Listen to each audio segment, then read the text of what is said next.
You're going to be seeing a lot of really interesting headlines that researchers put a monkey brain on a chip, or that an AI demonstrates the same intelligence level as a monkey. None of these things are true.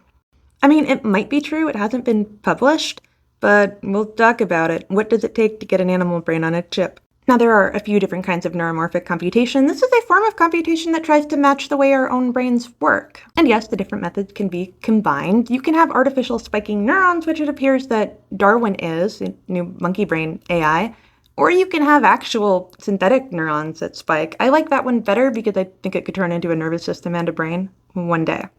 Aside from mimicking the spiking patterns that we also have a lot of randomness, and that seems to be very important for having something similar to intelligence. I won't call it actual intelligence, we aren't there yet. It turns out AI works better if you assign different lobes of the AI, different parts of it, different tasks. So if you had a computer that was designed to run a robot, different parts could be involved for auditory, different parts could be involved for motor and visual. It just works better than trying to have everything in the same place. And this is a form of hierarchical model, where one part of it has a job, say, being front-facing, and one part has a job of being subconscious. You can do two processes at the same time, or as many processes as you want, which is much more similar to how our brains work. And yes, of course, you can combine this with artificial spiking patterns. That does make them smarter. No one's entirely sure why. I mean, it's probably that we tried to make large language models like computers, and we aren't really computers, so if we're trying to match our own intelligence, no, you would want to be inspired by nature, which is always my rule.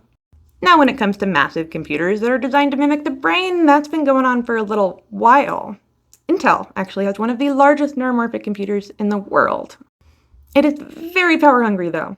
So in comes this new claim.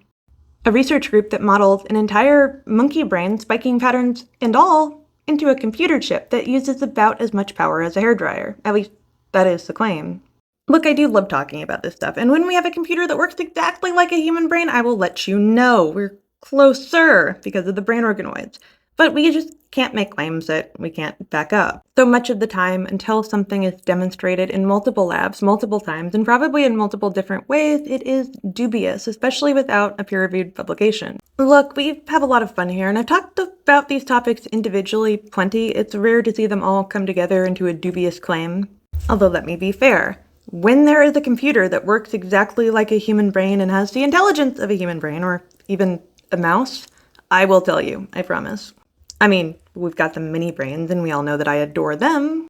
So essentially, when you see companies, even some universities, that are making these huge claims, these huge announcements of this major discovery, you gotta take it with a grain of salt.